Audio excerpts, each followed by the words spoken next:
All right, we are back in the Nissan Leaf 62 Kilowattstunden. Yeah, studio. But okay, today I will talk about Porsche Taycan. Yes, I say Porsche the right way now. Porsche. Yeah, I like to provoke you guys. No, but anyway, you heard the recent news that Porsche Taycan set a new world record. So for you guys who don't know, they went to Nyland test track in southern Italy, and they managed to drive the Taycan 3,425 kilometers within 24 hours. That's including charging time. That is quite impressive, yes. They managed to cruise at 195 to 215 kilometers per hour. And also during the day, on the test track, it was 42 degrees Celsius. And then on the track surface, it was actually 54 degrees Celsius. That is blistering hot. Yeah, but actually, that's actually an advantage because when it gets really hot like that, you have lower air density and less air friction. So when you drive really fast, like I've tested, the air friction goes up quite a lot, and it usually doesn't pay off to cruise at 200. Maybe on those speed, it actually pays off. Yes. So that means that the new Porsche Taycan is the Tesla killer, right? No, it's not. Let me explain why. Because the Taycan is actually quite expensive. It goes in the same price range as the Tesla Model S performance. Yeah, not the regular one. The regular one is way cheaper. So we talk about performance, and then it also has less space. So the Taycan has less space than the Model S. So it's not really a competitor there when you look at the price and the space utility. And also, if you look at Tesla stats for August 2019, which is stats for Norway, Norwegian sales, but it's also pretty big, you can see that most Teslas sold are non-performance. Well, I call it non-performance, you know what I mean? So it doesn't mean, that means that they are not really taking sales away from Tesla. Yeah, and also, let's not forget Model 3, which Tesla is selling a shitload of. And Taycan will never compete against Model 3. You know, Taycan is way too expensive. So Taycan is not a Tesla killer. Taycan is a fossil killer, because you will have people, maybe petrol heads, or some people, we have those people who are allergic to Tesla. They will never buy a Tesla. Those panel gaps, yeah, they can't live with that. But then if Porsche suddenly has an EV, then they might move over, you know? So yeah, just think about it. My claim is that there is no such thing as a Tesla killer. Yeah. But okay, and then also when people talk about that record, I see it everywhere about the record set by Taycan. Everyone was also talking about my record I set recently with the Model 3. So Taycan did 2,400 something. I only did 2,781 kilometers within 24 hours.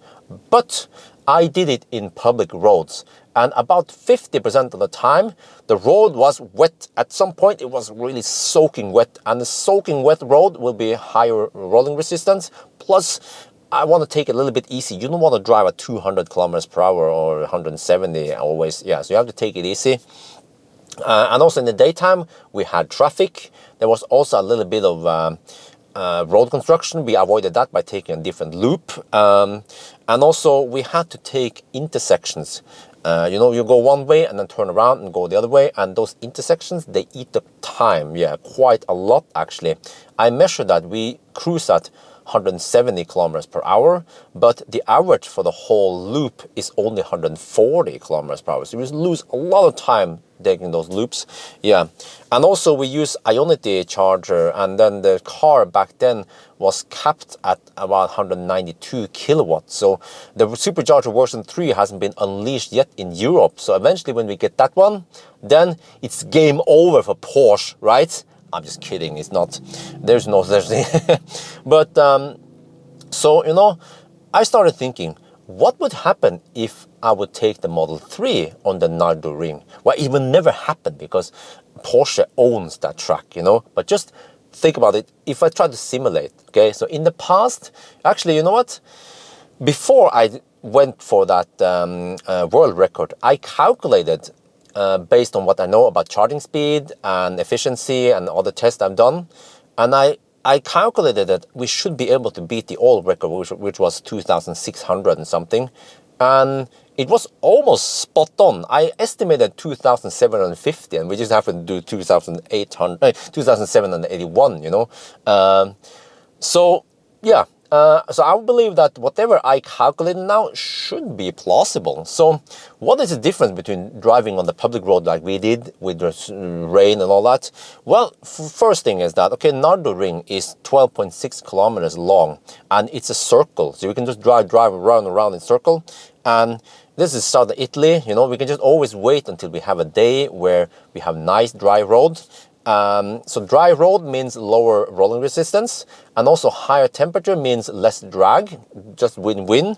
And also we of course have no traffic if we can just shut down that and we only drive it around there.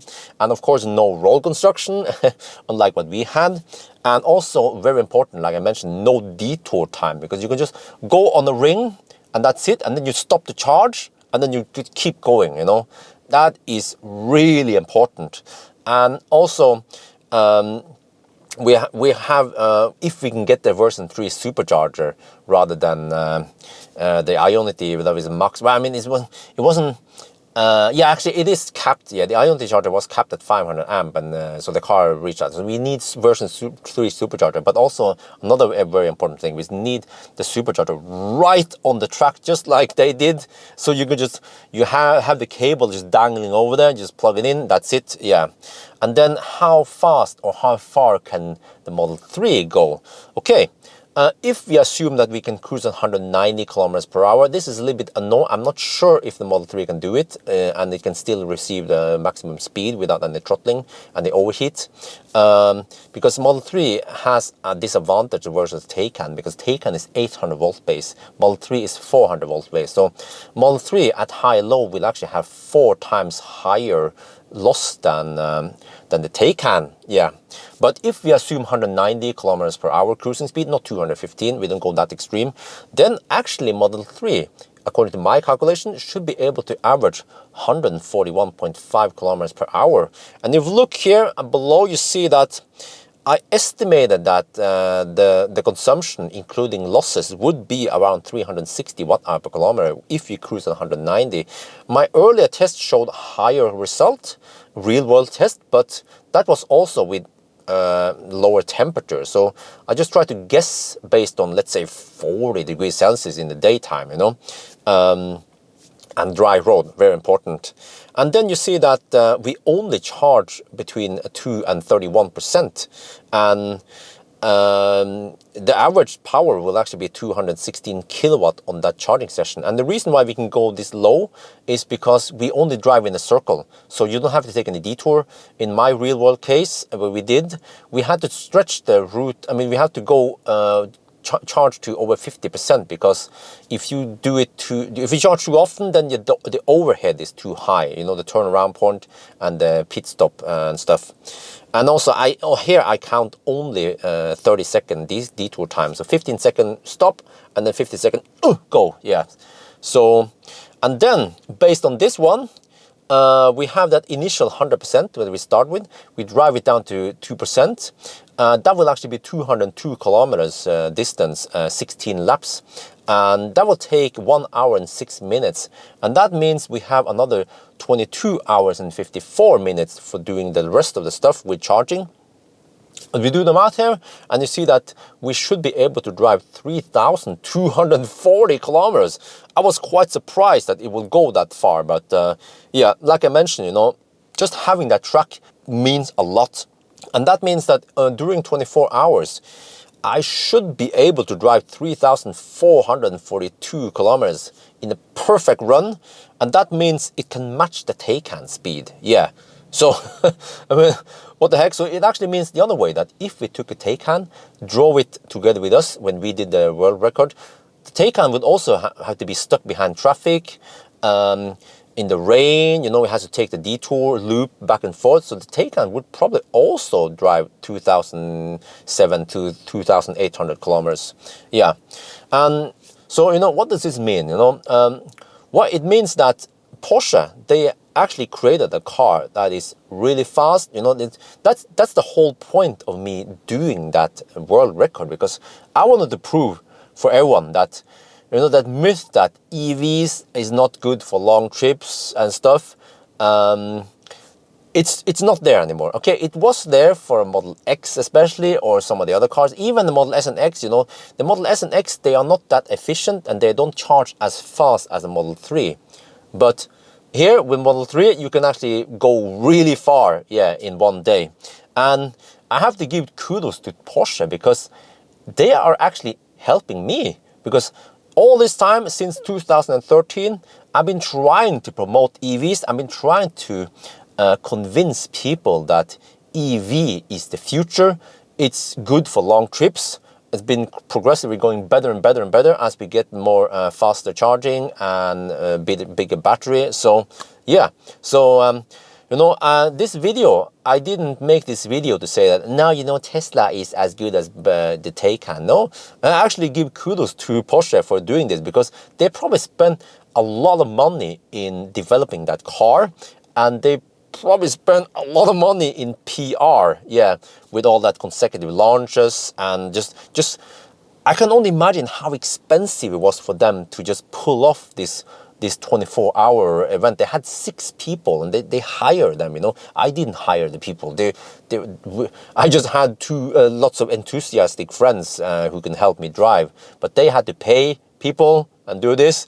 So it means that Porsche is serious about going electric. So that's good. Yeah, this is just what Elon wanted. So, but okay. Anyway, so it's interesting to do the calculation. So, I mean, if I had the opportunity, I would gladly try MC Hammer on the Nürburgring, but that is never going to happen. So we just have to live in the calculation world, and yeah.